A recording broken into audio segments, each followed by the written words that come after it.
Alright, so today we're going to be reviewing the Tesla Model 3 Highland, the 2024 model. It looks pretty dirty, but you know, it is what it is. Check this out.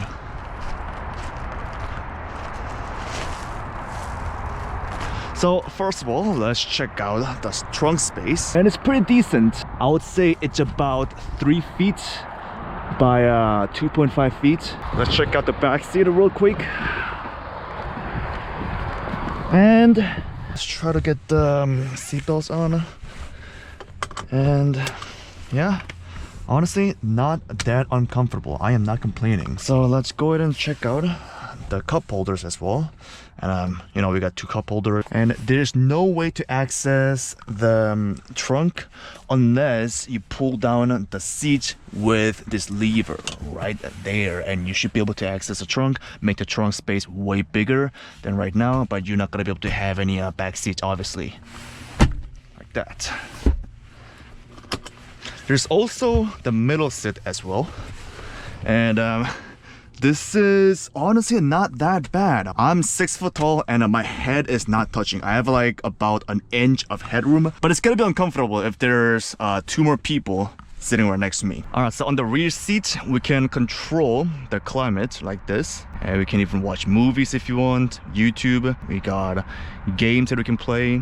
Continue. How do we even play this thing? I believe this is the accelerator. Oh, no, what the heck? How am I supposed to go front? Oh, it's automatic. Yeah, that's a nice entertainment system. We also have heated seats as well, fan speed and screen brightness. And yeah, let's go ahead and go to the front seat. All right, so we're in the front seat of the Tesla. We got the wireless phone chargers right here. So we got 1 and 2. Let's check it out. So this one is gonna be locking the entire car, and you pretty much only have this to rely on the entire thing. Well, actually, let's go ahead and check out the front. I'm gonna unlock it, and then it's gonna open. And the space, it's not that big. Maybe we can fit a backpack in here. All right, and now let's go ahead and see how this Tesla drives.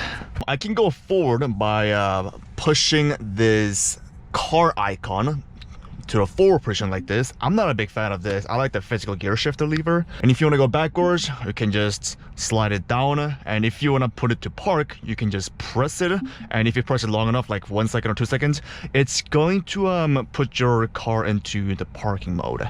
So let's go ahead and put it to forward driving mode, and let's go and see how this thing drives. So after a little bit of driving, I'm going to show you guys how the full self-driving system works as well. Now, as for the turn signals, I'm not a big fan of this, but honestly, I kind of got used to it. So this, if you press this one, it's gonna be turning on the left turning signal like this. If you press this button, it's gonna turn the right turn signal. Not a big fan of it. This is a bright, you can barely see it. And if you want to wash your windshield, this is the windshield wiper thing. All right, so you can change how the Tesla drives. I believe if I were to get the performance model, there's going to be a performance mode right here, but we don't have the model, so we just got standard and chill. And you can also customize your steering wheel weight as well. Light, standard, heavy. And if you put it to light, it's honestly quite easy to steer. Like, this is the comfort mode. It's a pretty big difference, I would say. All right, so let's go ahead and test acceleration. 1, 2, 3. Oh my goodness. So let's compare the chill acceleration mode versus the standard mode. So we're gonna be putting into a chill mode and then try to accelerate. All right. Yeah, I can definitely tell the difference. So if you put it to the chill mode, and if I floor the throttle, it doesn't go instantly. It's really smooth. But if I put it to a standard mode and press the gas, I can feel it instantly. Check this out. Oh, wow. Yeah. All right, now let's test out the full self-driving capabilities on this car.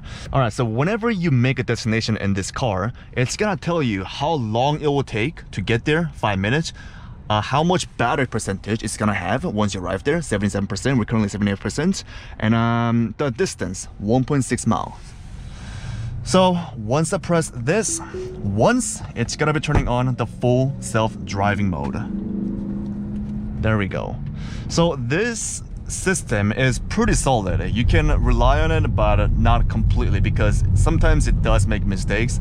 In my last video, this car has made a pretty fatal mistake by trying to turn right on a left turning lane, which was pretty insane. So as for the full self-driving system, it shows pretty much everything on the road. The double yellow line, it doesn't show the dotted yellow line for some reason. The traffic signals, the dotted lines, and it also does lane changings by itself. So I don't really need to do anything. As you see, there's red light. It should be able to detect the red lights right there. Oh no, it's green light. So there we go, like that. And it shows the trajectory that it's gonna be going to.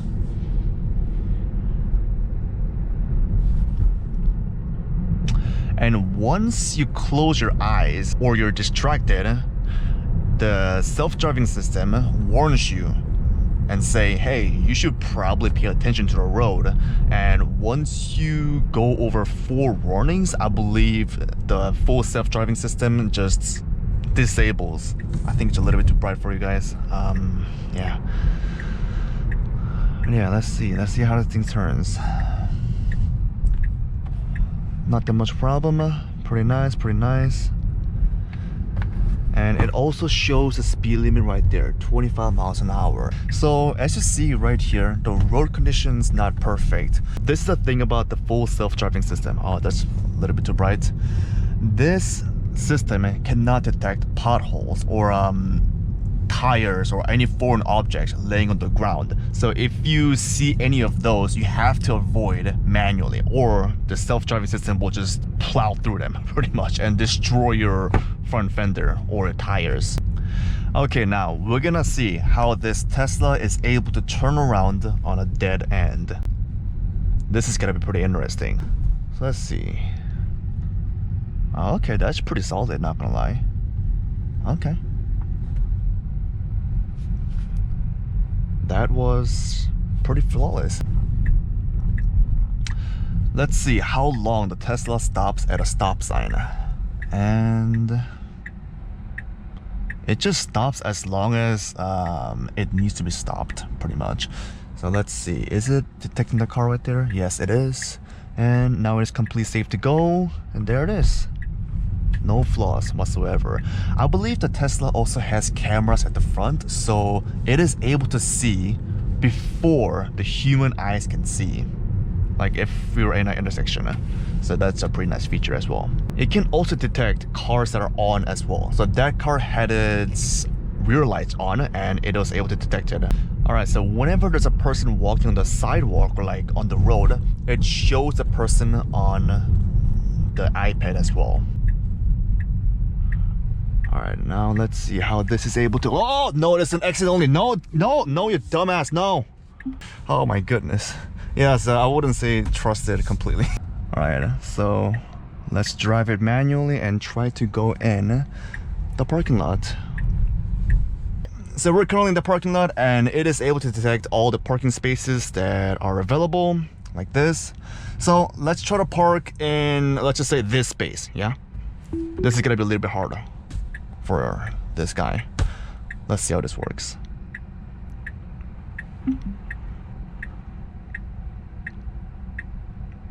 Pretty nice.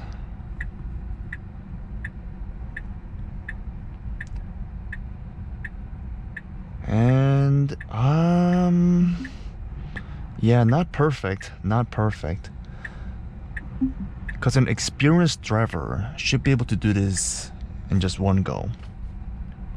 Yeah. I wouldn't say it's perfect, but it's still there. If you suck at parking, this is a nice feature to have. So yeah, that was it for the Tesla Model 3 2024 Highlander review. Highland, I think it's Highland, not Highlander. Thank you for watching, and if you like this video, please leave a like and subscribe.